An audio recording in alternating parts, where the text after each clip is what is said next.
కృష్ణా వినవారాధమదిలో ఎంత కలవరమో, కళ్ళల్లో కాంతుల సిరులు, గుండెల్లో నీకై మరులు.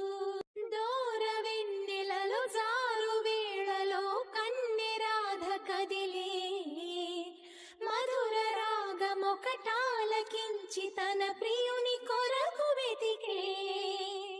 వేణు మాధవుని కానలేని చెలి మనసు మూగబోయే.